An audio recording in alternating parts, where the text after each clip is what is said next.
अब आगे बढ़ती हूं और अगर मैं आपसे ये सवाल पूछूं कि दुनिया का सबसे घातक हथियार कौन सा है, आपके मन में पहला ख्याल किसी परमाणु बम का ही आया होगा। दुनिया ने इस न्यूक्लियर बम की तबाही का मंजर भी देखा है जब अमेरिका ने जापान के हिरोशिमा नागासाकी पर परमाणु हमला किया था।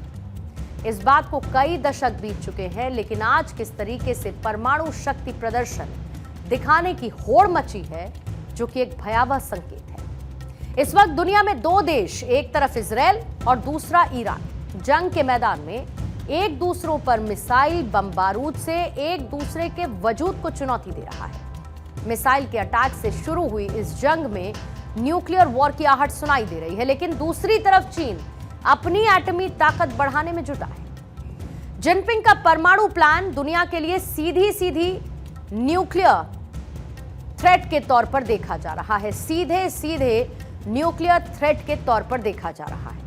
हालांकि परमाणु हथियारों की बढ़ती संख्या, नए हथियारों का विकास और हथियार नियंत्रण की कमी एक नई हथियारों की रेस को जन्म देती है। परमाणु हथियार सुरक्षा की गारंटी नहीं, इसके परिणाम विनाशकारी शक्ल अख्तियार कर सकते हैं। वो दिन दूर नहीं है जब दुनिया में हथियारों की जंग में एक बड़ा बदलाव देखने को मिलेगा, यानी कि आने वाला युग परमाणु शक्ति का युग होगा।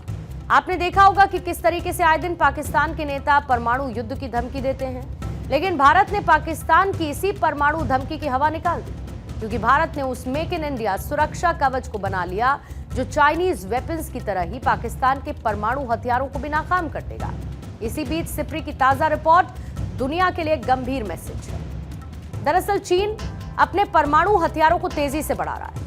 स्टॉकहोम इंटरनेशनल पीस इंस्टीट्यूट की रिपोर्ट यानी सिप्री की रिपोर्ट ये कहती है कि चीन हर साल 100 परमाणु हथियार बना रहा है। यह संख्या भारत के परमाणु हथियारों के भंडार से 3 गुना ज्यादा है और भारत ने एक साल में 8 परमाणु बम बनाए। रिपोर्ट में यह कहा गया कि भारत के पास पाकिस्तान से थोड़े ज्यादा परमाणु हथियार हैं, लेकिन दोनों देशों के बीच हाल ही में हुई सैन्य झड़प में परमाणु युद्ध का खतरा बढ़ गया था। जनवरी 2024 तक चीन के पास 500 परमाणु हथियार थे, अब यह संख्या बढ़कर 600 हो गई है। भारत के पास 180 और पाकिस्तान के पास 170 परमाणु हथियार हैं। रूस और अमेरिका के पास सबसे ज्यादा न्यूक्लियर वेपन है और दुनिया के 90% न्यूक्लियर वेपन इन्हीं दोनों देशों के पास है। दुनिया के 9 ऐसे परमाणु ताकत से लैस देश हैं जो अपने पुराने हथियारों को अपग्रेड कर रहे हैं, जिसमें अमेरिका, रूस, ब्रिटेन, फ्रांस, चीन, भारत, पाकिस्तान, नॉर्थ कोरिया और इजराइल शामिल है। और ये सभी वो देश हैं जो कि पिछले साल 2024 से ही अपने परमाणु हथियारों को मॉडर्न वॉरफेयर के लिहाज से अपग्रेड कर रहे हैं, ताकि अपनी सेना को और ज्यादा ताकतवर बना सके।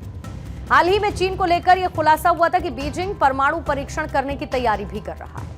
और चीन की अगर न्यूक्लियर स्ट्रैटेजी की हम बात करें तो चीन नए जनरेशन के परमाणु हथियारों को टेस्ट करने की तैयारी में है। मिसाइल फोर्स में खतरनाक हथियारों को शामिल करना चीन का मकसद है।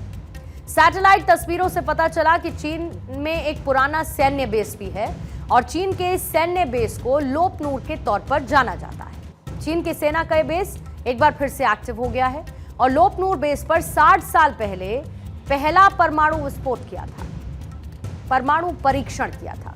हाल ही के दिनों में यहां पर बड़े पैमाने पर इंफ्रास्ट्रक्चर बिल्ड किया गया। यहां पर मौजूद सुरंगें परमाणु हथियारों की टेस्टिंग के लिए इस्तेमाल की गई। अमेरिकी रक्षा मंत्रालय पेंटागन ने भी यह दावा किया कि चीन अपनी मिलिट्री पावर को बढ़ा रहा है और इसके साथ ही वो अपनी परमाणु क्षमता बढ़ाने में लगा है।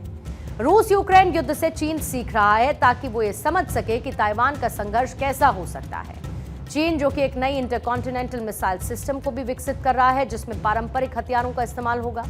साथ ही 2049 तक चीन अपनी सेना को सबसे ताकतवर बनाने का टारगेट पहले सेट कर चुका है।